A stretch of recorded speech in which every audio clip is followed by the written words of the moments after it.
فأنا ناصح لإخواني بالصدع بالحق تبيض وجوههم. السكوت في مسألة الحزبية يضرها، فاصدع بما تؤمر وأعرض عن المشركين.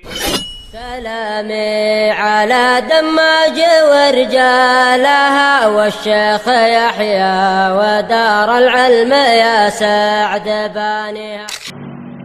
بسم الله الرحمن الرحيم. الحمد لله حمدا كثيرا طيبا مباركا فيه كما يحب ربنا ويرضى. وصلى الله على نبينا محمد وعلى آله وصحبه وسلم تسليما كثيرا مزيدا. Amma ba'du. Ikhwanul kiram, kembali kita akan mengkaji kajian kita dari kitab Al-Jami' As-Sahih fi Tauhid Rabbil Alamin. Kumpulan yang sahih, yakni pembawaan dalil-dalil dari hadis-hadis yang sahih dalam materi tentang pengesaan Rabb semesta alam, yang mana merupakan tulisan dengan materi tauhid dari Fadilatul Syekh Abu Amr Abdul Karim Al-Hajuri Al-Umari hafizahullah taala.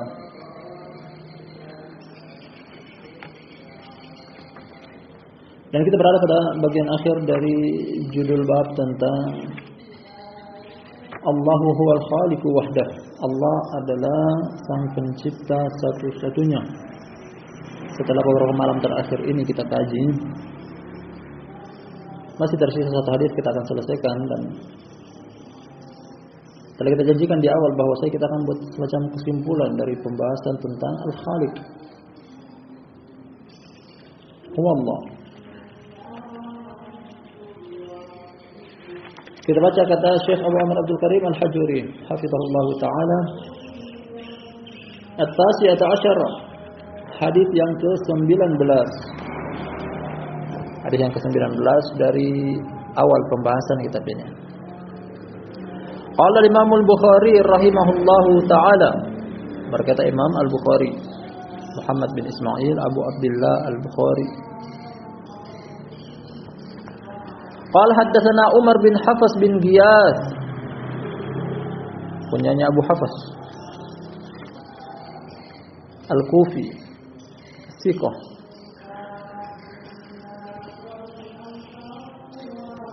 Qala haddatsana Abi, yakni Hafs bin Giyas Abu Umar,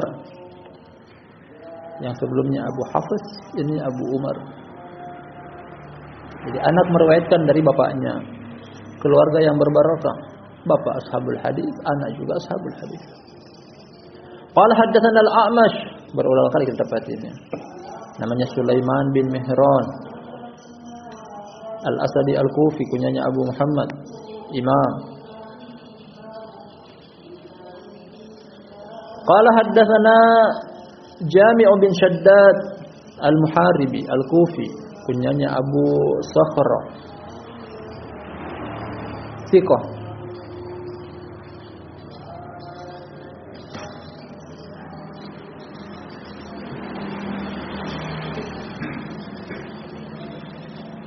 An Sufyan bin Muhriz, An Sufwan bin Muhriz Al-Basri, kunyanya Abu Abdullah, annahu haddatsahu an Imran bin Husain radhiyallahu anhuma, sampai kepada Imran bin Husain, semoga Allah taala meridainya. Nah, Imran bin Husain sahabi.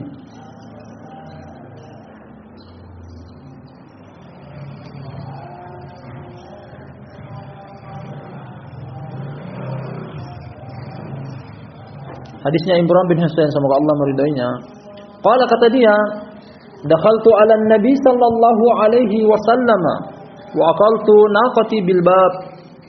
Kata dia, aku pernah masuk kepada Rasulullah sallallahu alaihi wasallam dan aku mengikat ontaku di pintu, yakni pintu masjid. Artinya di area pelataran masjid. Imran bin Husain mendatangi Rasulullah sallallahu alaihi wasallam. Beliau sallallahu alaihi wasallam tengah melakukan majelis di dalam masjid. Imran bin Husain datang dengan kendaraan onta dan dia mengikat ontanya di pintu masjid. Fa'atahu nasun min Bani Tamim faqala Iqbalul busyra ya Bani Tamim. Qalu basyartana fa'tina. Kemudian datang kepada beliau beberapa orang dari kalangan Banu Tamim dari Najd. Kata beliau sallallahu alaihi wasallam, siap-siaplah menerima kabar gembira wahai Banu Tamim. Mereka memberikan jawaban kepada Rasulullah sallallahu alaihi wasallam, qad basyartana fatina, ya engkau telah memberikan kepada kami kabar gembira. Apa kabar gembira tersebut? Berikan kepada kami. Marrataini, dan mereka atau Nabi sallallahu mengatakan hal tersebut sebanyak 2 kali. Iqbalul busyra ya Bani Tamim. Siaplah menerima kabar gembira wahai Banu Tamim. Lagi 2 kali mereka memberikan jawaban, qad basyartana fa'tina. Engkau telah memberikan berita gembira kepada kami. Apa itu? Tsumma dakhala alaihi nasun min ahlil Yaman. Kemudian datang kepada beliau orang lain dari kalangan Ahlul Yaman. Bukan lagi dari Banu Tamim sekarang. Ahlul Yaman.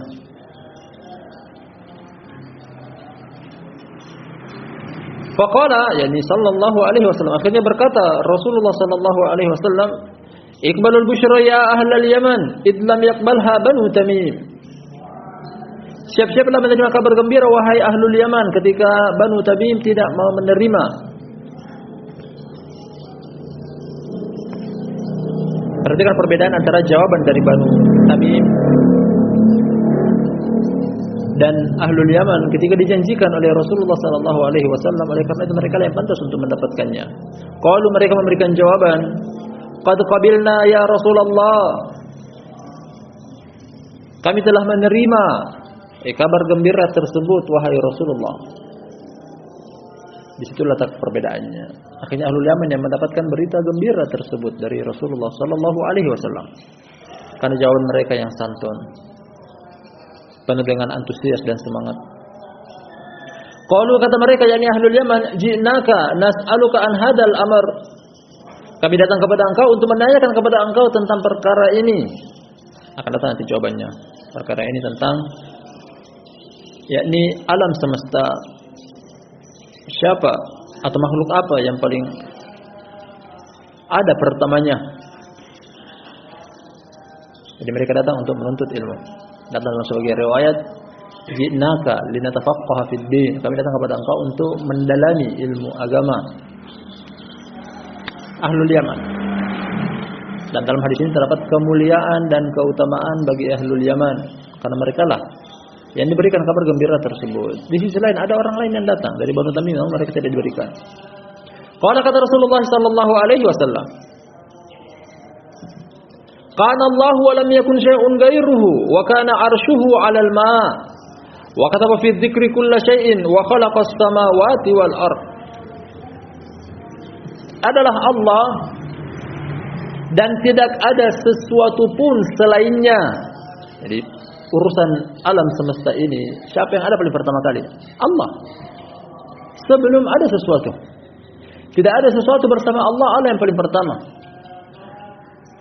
Makanya Allah memiliki nama Al-Zahir wal Batin, Al-Awwal wal Akhir, wal Awwal wal Akhir wal Zahir wal Batin. Allah adalah yang paling pertama, yang paling terakhir. Sebelum ada sesuatu, Allah sudah ada. Yang lainnya akan binasa, Allah masih tersisa.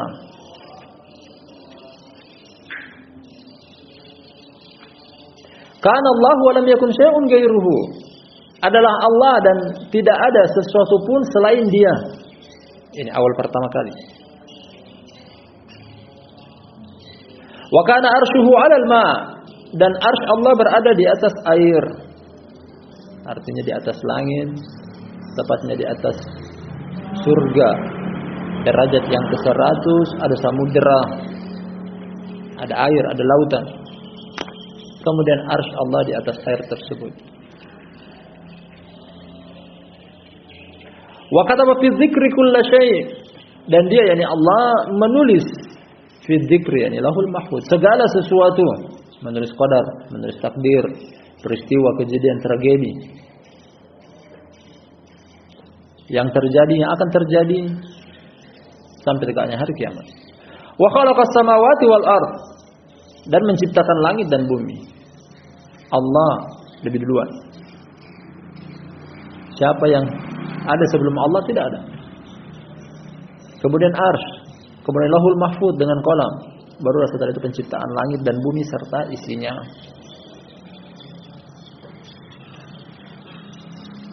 Potongan akhir dari hadis ini, fanada munadin. Ya, ada orang berteriak, ya, ini dari luar masjid. Ini masih ucapannya perawi hadis dalam hal ini adalah Imran bin Husain radhiyallahu anhu. Dhahabat naqatuk ya bin al-Husain. Onta engkau telah pergi. Ontanya hilang. Dia pergi meninggalkannya. Karena onta datang dalam isyarat Nabi sallallahu alaihi wasallam. Kata beliau, ta'ahadul Qur'an lahuwa ashaddu tafallutan minal ibil fi uquliha. Sering-seringlah membaca Al-Qur'an, karena sungguh Al-Qur'an lebih mudah lepas daripada lepasnya onta dari ikatannya. Artinya onta adalah binatang atau hewan yang sulit untuk hanya sekedar diikat, kecuali dalam kandang. Cuma sekedar ikat seperti ini, dia punya mulut, punya gigi, punya kekuatan. Bisa sangat mudah untuk dia bagi dia untuk melepas ikatannya. Terbukti di sini. Ada orang berteriak, wahai putra Husain, Imran bin Husain, onta engkau telah pergi. Ya, pergi meninggalkan ikatannya. Fantalaqtu, akhirnya aku pergi, kata Imran bin Husain. Fa idza hiya yaqta'uduna has-sarab. Ternyata yang dia pergi kejar adalah fata morgana. Nah, dia melihat dari kejauhan ada sumber air, dia berusaha untuk melepaskan ikatannya, berhasil. Dia pun pergi mengejar fata morgana tersebut. Akhirnya menjauh sampai ke padang pasir. Terakhir kata Imran bin Husain, fa wallahi lawadittu anni kuntu taraktuha. Demi Allah, aku berangan-angan seandainya aku biarkan saja dia meninggalkannya, demi untuk mendengar ilmu dari Rasulullah sallallahu alaihi wasallam di sini. Artinya, dia sementara mendengar ilmu di majelis Rasulullah sallallahu alaihi wasallam, kemudian ada yang menyinggung dia tentang urusan ontanya, katanya pergi. Akhirnya apa? Imran bin Husain pergi meninggalkan majelis tersebut. Luput dari dia ilmu, namun ontanya juga sudah pergi. Artinya ini bentuk penyesalan bahwa terbetik dalam pikiran dia ilmu lebih berharga, dan dia telah kehilangan ilmu. Hanya saja dia sempat mendengar potongan awal dari hadis ini. Kana Allahu wa lam yakun syai'un ghairuhu wa kana arshuhu 'alal ma wa kataba fi dzikri kulli syai'in wa khalaqas samawati wal ardh. Adalah Allah dan tidak ada sesuatu pun bersama Allah selainnya. Arsy Allah di atas air. Allah menulis di dalam Lauhul Mahfuz segala sesuatu, kemudian Allah menciptakan langit dan juga bumi. Keterkaitan antara hadis ini dengan judul bab tentang penciptaan, barakallahu fikum jami'an. Dari hadis ini Allah Subhanahu wa taala maksud kami Nabi sallallahu alaihi wasallam menerangkan tentang siapa yang paling pertama ada di kaun ini, di alam ini, Allah Subhanahu wa taala. Wal awwal wal akhir, dialah yang paling pertama, tidak ada sesuatu pun sebelum dia. Wal akhir, dialah yang paling terakhir, tidak ada yang tersisa bersama dia sebelum segala sesuatu. Kemudian makhluk-makhluk yang Allah Subhanahu wa taala ciptakan dan sebutkan di sini adalah makhluk-makhluk ciptaan Allah yang luar biasa agungnya, seperti arsy, az-zikr, maksudnya adalah Lauhul Mahfuz disertai dengan qalam. Bagian daripada unsur takdir Allah Subhanahu wa taala, yakni al-kitabah, qalam, yakni pena, menulis di Lauhul Mahfuz. Termasuk juga makhluk ciptaan Allah yang awal-awal adalah menciptakan langit dan bumi. Kemudian setelah itu, barakallahu fikum jami'an, isi dari langit dan juga bumi. Ikhwan fillah, dengan demikian telah kita selesaikan pembacaan 6 dalil-dalil dari pembahasan dari judul bab yang pertama ini tentang Allahu huwal khaliq wahdah. Allah dialah sang pencipta semata. Dan penting untuk menjabarkan satu persatu tentang hadis, hanya saja kita akan jadikan semacam kesimpulan di bagian akhir ini sebelum nantinya kita masuk pada judul bab yang berikutnya tentang innallaha huwar razzaq. Sesungguhnya Allah dia adalah sang pemberi rezeki. Kita masih pada pembahasan tentang al-khaliq, penciptaan atau pencipta, sang pencipta. Ikhwan fiddin, azani wa azakumullah taala jami'an. Di sana ada metode atau cara untuk mengenal Allah Subhanahu wa taala sang pencipta. Ini penting untuk kita kaji. Karena afillahi syakkun fatiris samawati wal ard, apakah tentang Allah masih ada keraguan padahal dialah sang pencipta langit dan bumi. Oleh karena itu tidak boleh untuk ragu kepada Allah Subhanahu wa taala yang mana dia adalah pencipta alam semesta seluruhnya. Tidak sedikit kita menjumpai bahwasanya ada yang tidak tahu siapa penciptanya. Demikian juga ada yang menetapkan bahwasanya pencipta namun bukan Allah Subhanahu wa taala. Oleh karena itu penting untuk kita mengetahui bagaimana caranya mengenal sang pencipta Allah tabaraka wa taala satu-satunya. Cara yang paling pertama untuk mengenal Allah Subhanahu wa taala adalah dengan mengenal kauni. Kauni artinya adalah alam semesta. Keberadaan alam semesta menunjukkan tentang ada yang membuatnya, ada penciptanya. Karena sesuatu tidak mungkin ada tanpa sebab. Sesuatu tidak mungkin ada tanpa sebab. Apa ada di alam semesta ini ada kemudian tidak ada yang membuatnya, tidak ada yang menciptanya, tidak ada yang merangkainya, tidak ada yang melakukannya. Kalau itu berlaku kepada apa yang ada di sekitaran kita, adanya anak, buah hasil dari pernikahan suami istri, adanya rumah, ada tukang yang bikin buat, adanya kendaraan, ada mekanik yang merakitnya, merangkainya, dan seterusnya. Demikian juga alam semesta ini. Makanya pepatah Arab mengatakan bahwasanya al-ba'ru tadullu 'alal ba'ir wal atharu yadullu 'alal masir. Al-ba'ru yadullu 'alal ba'ir. Ba'ir artinya onta ya. Al-ba'ru artinya kotoran onta. Kalau ada kotoran onta pasti ada ontanya. Ini dijadikan oleh ketika terjadi perang Badar. Ketika terjadi perang Badar, kaum Quraisy atau rombongan dagang kaum Quraisy yang dipimpin oleh Abu Sufyan berangkat pulang dari Syam dengan membawa perniagaan. Dia ingin pulang kembali ke kota Mekkah, namun melintas di depan gerbang kota Madinah, dihadang oleh Rasulullah sallallahu alaihi wasallam.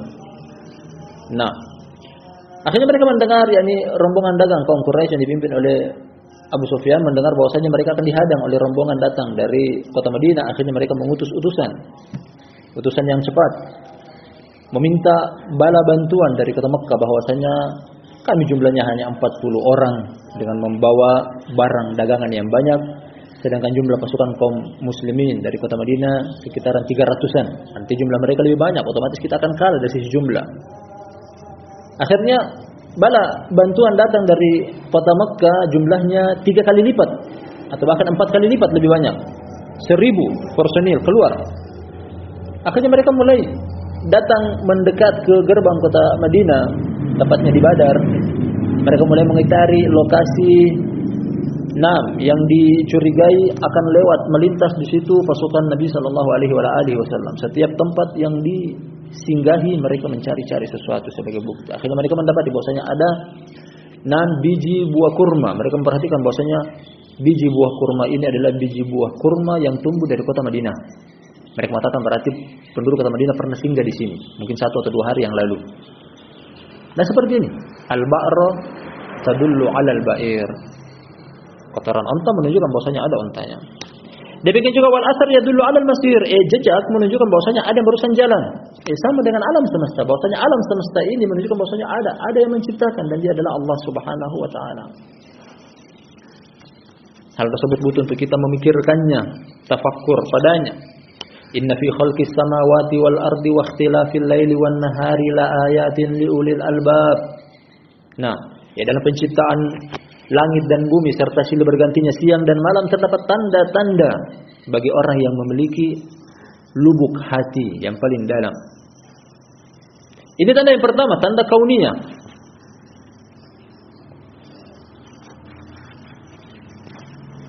Kemudian untuk mengenal Allah sang pencipta, ada yang namanya tanda-tanda syariah. Yang dari awal pembahasan bab ini sampai akhir titik terakhir yang kita baca pada pertemuan malam kita hari ini, inilah yang dikatakan dengan tanda-tanda syariah. Syariah asalnya dari syar'i, Al-Quran dan Sunnah Rasulullah Sallallahu Alaihi Wasallam. Yang kita baca adalah ayat, yang kita baca adalah hadis. Subhanallah, begitu banyak. Dalil yang beliau bawakan kepada kita, terkhususnya lagi beliau mensyaratkan adalah sahih, menunjukkan kepada kita bahwa memang betul ada pencipta. Siapa yang menciptakan langit? Allah. Siapa yang menciptakan bumi? Allah. Siapa juga yang menancapkan gunung-gunung sebagai pasar sebagai bumi? Allah. Dan itu bahkan diakui oleh Badui Arab. Orang yang memiliki peradaban yang mungkin lebih tertinggal daripada orang yang tinggal di kota modern. Seterusnya kita telah baca. Yang menciptakan Nabi Adam alaihissalam, yang menciptakan jin, yang menciptakan malaikat, dan seterusnya. Kemudian metode untuk mengenal Allah Subhanahu wa taala sang pencipta diantaranya juga adalah fitrah. Dan ini yang paling kuat. Fitrah artinya adalah Allah Subhanahu wa taala kodratkan bagi setiap anak cucu Adam untuk mengimani dan meyakini dan mempercayai bahwasanya Allah adalah sang pencipta. Fitrah. Termasuk hadis yang pernah kita baca.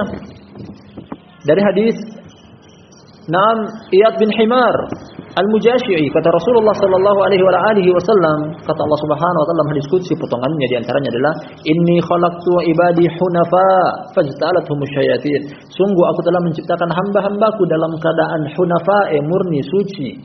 Artinya belum terkontaminasi, hanya saja fajtalathum syayatin, syaitanlah yang memalingkan mereka dari penciptaan yang hunafa tersebut.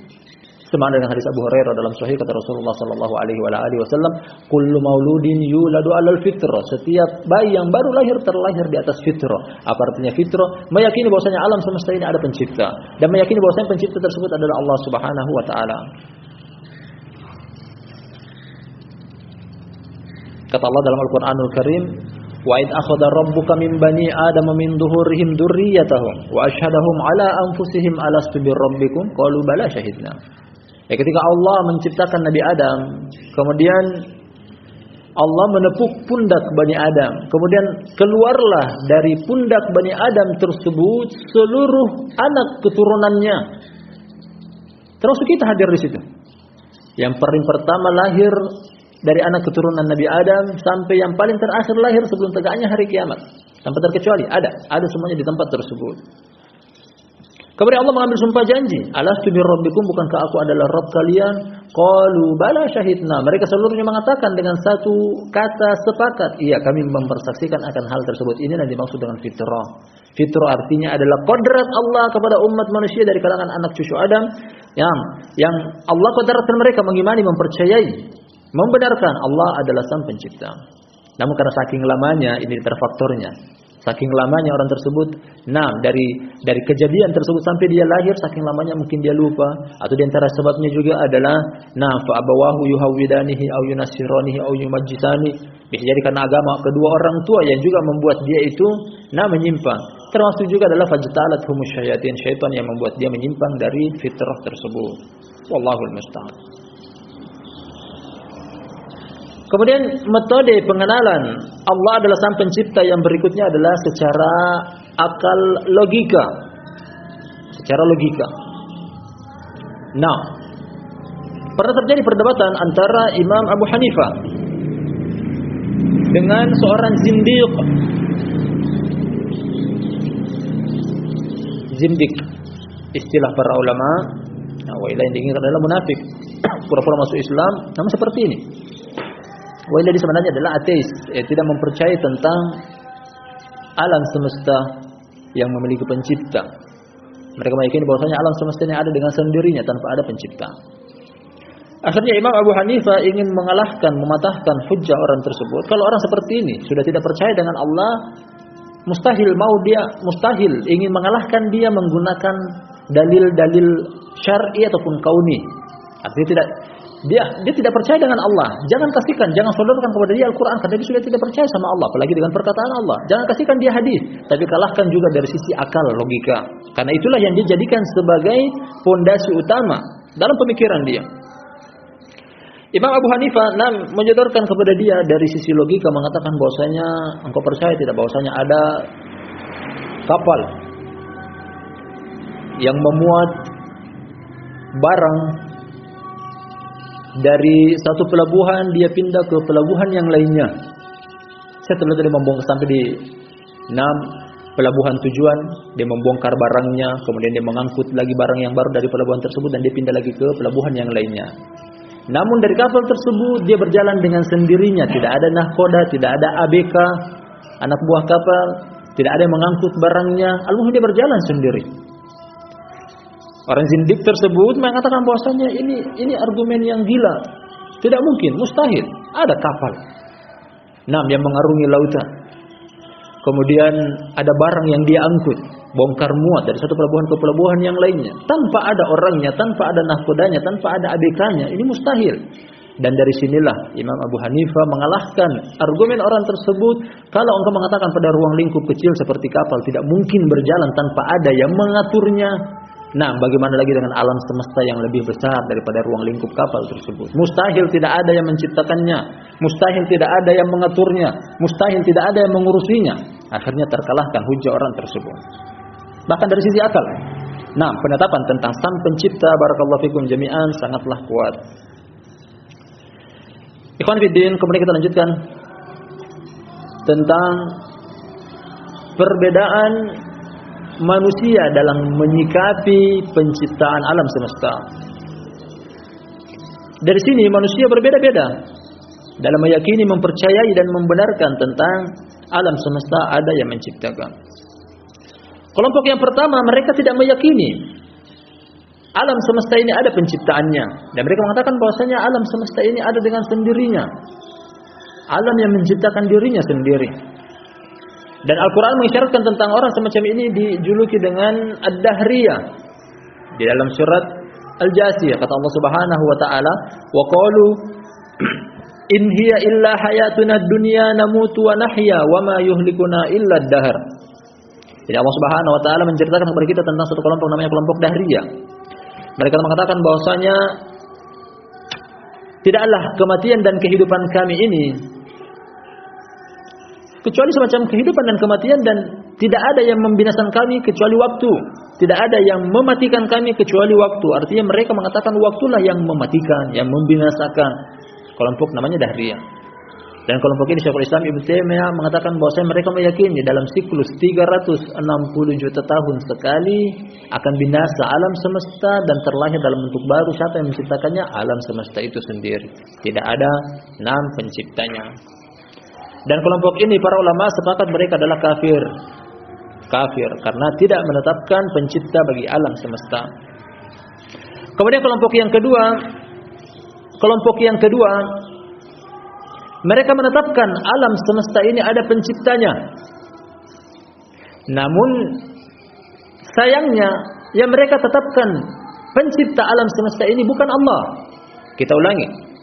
Kelompok yang kedua adalah kelompok yang meyakini bahwasanya alam semesta ini ada penciptanya. Hanya saja mereka menetapkan pencipta bukan Allah Subhanahu wa taala, dan ini beraneka ragam, memenuhi seisi bumi. Ada kelompok Majusi yang percaya bahwasanya pencipta alam semesta adalah cahaya. Ada lagi 6 kelompok yang meyakini bahwasanya pencipta adalah matahari, seperti terjadi di kaumnya Nabi Ibrahim, yang terjadi juga di kerajaan Saba. Wajadtuha wa qaumaha yasjuduna lisyamsi min dunillah wa saddahum anis sabil. Kata burung hudhud melaporkan kepada Nabi Sulaiman, aku mendapati sekelompok kaum mereka menyembah matahari. Nah, ada lagi bahkan yang ekstrim. Kami dapat dari sang penulis, yakni Syekh Abu Amr Abdul Karim Al-Hajuri, ketika Syekh Yahya mengutus beliau untuk safari dakwah ke India. Beliau mengatakan bahwasanya subhanallah, di India ada kelompok, artinya paling banyak di sana bentuk-bentuk kesyirikan. Termasuk yang paling ekstrim adalah, kata beliau, aku diberitakan oleh sebagian ikhwah dari India bahwasanya ada sekelompok di India mereka menyembah waliyadzubillah kemaluan perempuan. Mereka menganggap bahwasanya kemaluan perempuan adalah pencipta, artinya dari situlah keluar seluruh keturunan laki-laki dan perempuan. Disembah, dijadikan sebagai ilah, sujud kepadanya, meminta kepadanya, berharap kepadanya. La ilaha illallah. Ada juga yang menjadikan tikus tikus, sapi. Seperti di Indonesia ada namanya kiai, mereka istilahkan dengan kiai selamat, sapi. Sapi dijadikan sebagai mendatangkan berkah. Dan seterusnya. Dan kelompok yang kedua ini sepakat para ulama bahwasanya mereka adalah kafir. Kafir. Apapun yang mereka jadikan sebagai pencipta selain Allah Subhanahu wa taala, mau itu matahari, bulan, bintang, pepohonan, bebatuan, orang soleh, orang toleh, bahkan binatang. Seluruhnya adalah tergolong kafir. Kelompok yang ketiga, mereka meyakini alam semesta ada pencipta. Dan penciptanya adalah Allah Subhanahu wa taala. Namun mereka menetapkan juga ada pencipta selain Allah. Artinya pencipta lebih daripada satu, Allah dan selain Allah. Mereka meyakini Allah, mereka juga meyakini ada yang bisa mendatangkan manfaat, bisa menolak mudarat selain Allah. Dan ini orang-orang musyrik, kuffar Quraisy. Dan yang semisal mereka dari kalangan orang-orang yang menduakan Allah dalam perihal penciptaan. Termasuk orang-orang yang mengaku agama Islam zaman sekarang kita ini atau di zaman manapun menggantungkan sesuatu. Mereka menggantungkan ayat yang mereka istilahkan dengan ayat 1000 dinar katanya untuk mendatangkan rezeki. Terkadang mereka menggantungkan juga kepala tedong kepada kepala kerbau katanya untuk menolak bala. Terkadang juga mereka menulis primbon yang mengatakan bahwasanya inilah yang mendatangkan rezeki. Atau mungkin di sekitaran sini juga ada. Bahkan dalam bentuk pelaris perdagangan. Ada boneka kucing yang tangganya suka. Artinya, ayo masuk. Artinya dia memanggil pelanggan. Dan itu termasuk. Artinya menganggap bahwasanya itu adalah bisa mendatangkan manfaat atau menolak mudarat. Bersamaan dengan itu dia juga beribadah kepada Allah Subhanahu wa taala. Ini kelompok yang ketiga.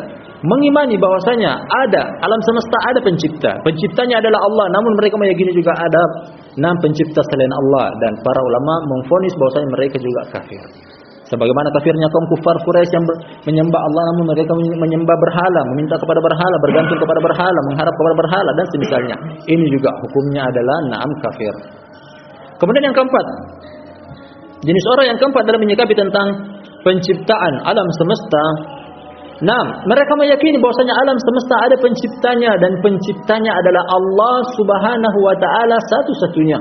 Tidak ada yang mencipta bersama Allah dalam hal penciptaannya. Dan inilah yang akidah yang tepat, akidah yang selamat.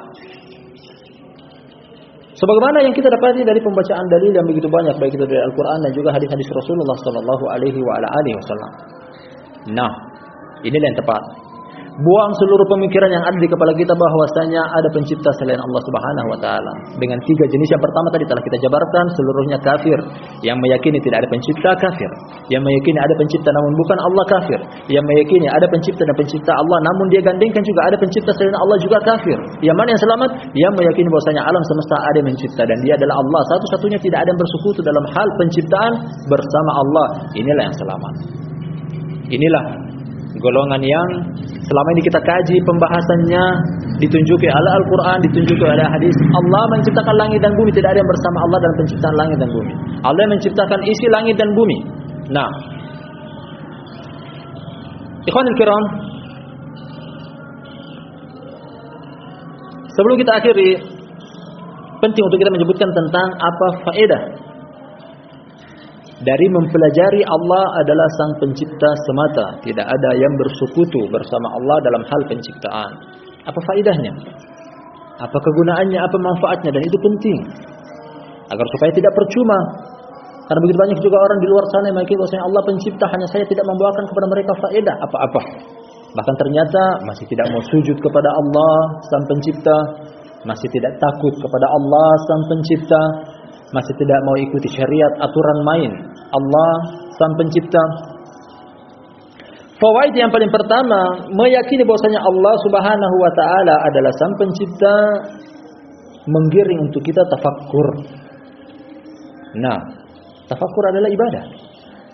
Apalagi tafakkur yang mendatangkan buah hasil pengagungan kepada apa yang kita lihat berupa alam semesta. Tafakkur adalah ibadah. Allah Subhanahu wa taala anjurkan untuk tafakkur, melihat kepada tanda-tanda kebesaran Allah meskipun datang dengan sanad yang lemah. Hanya saja para ulama mendukung dari sisi dari sisi dari sisi maknanya, kata Nabi sallallahu alaihi wasallam, datang dari hadis dengan sanad yang lemah. Kata beliau, tafakkaru fi makhluqatillah wa la tafakkaru fillah. Atas kebalikannya, la tafakkaru fillah, tafakkiru fi makhluqatillah. Janganlah engkau berpikir tentang Allah, namun berpikirlah tafakkur, mencari renungan tentang makhluk-makhluk Allah. Tafakkur yang kita katakan tadi bahwasanya ini adalah bagian daripada ibadah. Bagaimana caranya? Melihat tentang alam semesta, indahnya alam semesta, lebih indah lagi yang menciptakannya. Luar biasanya alam semesta, lebih luar biasa lagi yang menciptakannya. Terkadang kita kagum-kagum, terkaget-kaget, terheran-heran dengan sebagian makhluk Allah yang luar biasa yang mungkin belum pernah kita lihat, atau barusan kita lihat, atau barusan kita dengar. Dan kita kagum dengan penciptaan tersebut. Saya yakin dan percaya bahwasanya yang menciptakan sesuatu tersebut hendaknya lebih kita heran, lebih kita kaget, dan lebih kita kagumi.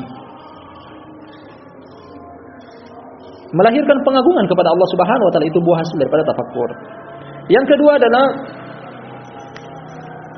yang kedua di antara fawaid mengenal bahwasanya Allah adalah Sang Pencipta satu-satunya. Bisa kita gunakan untuk bertawassul kepada Allah dalam berdoa dengan nama Al-Khaliq. Bertawassul kepada Allah yakni meminta pendekatan diri kepada Allah Subhanahu wa taala dengan perantara menyebut nama Allah Al-Khaliq. Nama Allah Al-Khaliq. Atau dalam sifat penciptaan Allah Subhanahu wa taala. Ayatnya tadi telah kita baca di depan. Dua ayat dari surat Ali Imran. Kata Allah Subhanahu wa taala, "Inna fi khalqis samawati wal ardi wakhtilafil laili wan nahari laayatin liulil albab." Lanjutannya, "Alladzina yadhkuruna Allaha qiyaman wa qu'udan wa 'ala junubihim wa yatafakkaruna fi khalqis samawati wal ard." Dari sini. Wa yatafakkaruna fi khalqis samawati wal ard. Mereka merenungi penciptaan Allah dalam langit dan bumi. Fi khalqis samawati wal ard. Penciptaan Allah akan langit dan bumi. Apa yang mereka ambil dari hal penciptaan tersebut, Rabbana ma khalaqta hadza batilan, wahai Allah, Engkau tidak menciptakan dalam keadaan batil. Subhanak, maha suci Engkau. Faqina adzabannar, jauhkanlah kami, lindungilah kami dari api neraka. Bagian akhir dari ayat ini menunjukkan tentang berdoa. Berdoa dia mendahulukan dengan memuji Allah Subhanahu wa taala. Apa bentuk pujiannya? Meyakini bahwasanya Allah adalah Sang Pencipta. Penciptaan adalah al-haq dan tidak batil. Jadi termasuk fawaid dari mengenal nama Allah penciptaan adalah bisa kita bertawassul kepada Allah. Pendekatan diri, berdoa agar dikabulkan dengan penciptaan Allah. Fawaid yang lainnya juga adalah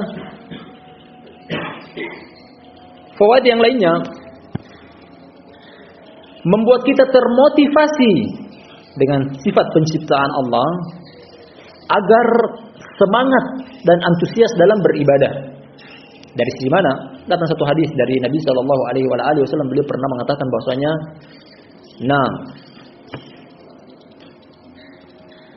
kata Nabi sallallahu alaihi wasallam, "Ma minkum min ahadin illa qad kutiba lahu maq'aduhu fil jannati aw fin nar." Tak seorang pun dari kalian kecuali telah ditulis tentang tempat duduk dia di dalam surga ataupun neraka. Artinya semenjak kita lahir, bahkan sebelum kita diciptakan, telah tertulis dalam kitab Lauhul Mahfuz bahwasanya orang ini lahir, kemudian dia meninggal nanti. Suatu saat ketika dia meninggal, dia adalah penduduk surga ataupun penduduk neraka. Berdasarkan hadis ini, sebagian sahabat mengatakan, "Ya Rasulullah, fafimal amal, wahai Rasulullah, kalau begitu untuk apa lagi beramal? Untuk apa beramal kalau memang kita sudah ditetapkan? Kalau toh kita beramal, amal kebaikan, kalau memang ditakdirkan oleh Allah untuk menjadi penduduk neraka, tidak ada gunanya beramal. Kemudian kalau kita tidak beramal sama sekali, artinya tidak beribadah kepada Allah Subhanahu wa taala, toh kita dicatat sebagai Allah sebagai penduduk. Kita dicatat oleh Allah sebagai penduduk surga tanpa amalan pun kita akan masuk karena berdasarkan takdir. Namun apa jawaban dari Nabi sallallahu alaihi wasallam? I'malu fakullun muyassarun lima khuliqalah. Beramallah karena masing-masing akan dimudahkan tergantung dari apa yang Allah ciptakan dia, yang dia diciptakan. Kalau kita diciptakan oleh Allah Subhanahu wa taala penduduk surga, niscaya Allah akan mudahkan bagi kita untuk mengamalkan amalan penduduk surga. Artinya ini motivasi. Membuat kita termotivasi ketika kita mengetahui bahwasanya memang kita diciptakan untuk penduduk surga, dan membuat kita semakin takut kalau seandainya selain daripada itu. Fawaid yang lain juga tentang